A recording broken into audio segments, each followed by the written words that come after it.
Amid the chaos that unfolded at airports throughout the United States and abroad in the 24 hours after Donald Trump signed an executive order barring the entry of non-U.S. residents from 7 majority Muslim countries and suspending the entry of refugees, the president quietly issued 3 more executive orders, one of which reshuffled the National Security Council and granted controversial White House strategist Stephen Bannon a regular seat in security meetings at the highest levels of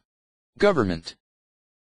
In yet another flurry of executive orders issued on Saturday, Trump ordered the Pentagon to present a 30-day plan to defeat the Islamic State, issued a 5-year ban on domestic lobbying and a lifetime ban on international lobbying for administration officials, and signed a memorandum elevating Bannon to a key national security role.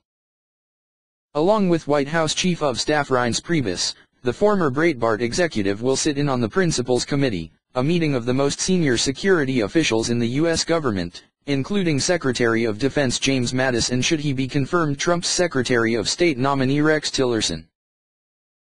According to the memo, the Director of National Intelligence and the Joint Chiefs of Staff will only attend the high-level meetings when the topics of discussion relate to their responsibilities and expertise, The Washington Post reports. The move marks the latest in a string of events signaling Bannon's ascent to power in the West Wing.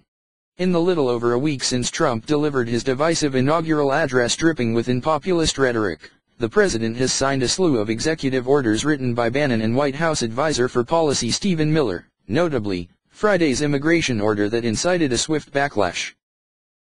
CNN reports that before the order was issued, Homeland Security Secretary John Kelly and the Department of Homeland Security reached the conclusion that Trump's executive action did not apply to green card holders from the 7 countries Yemen, Sudan, Somalia, Syria, Libya, Iran, and Iraq, but Bannon and Miller overruled that decision, and said that the DHS would allow entry to green card holders on a case-by-case basis.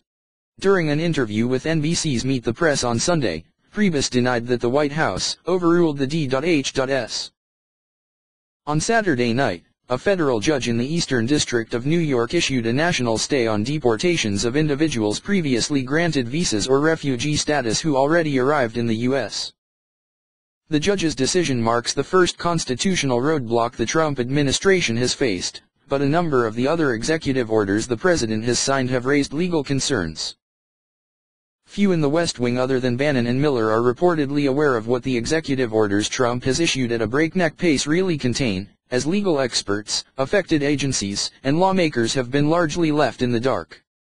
But for Bannon, who has described himself as a Leninist who wants to destroy the state, it is simply the latest move in the ideological game of chess he is playing.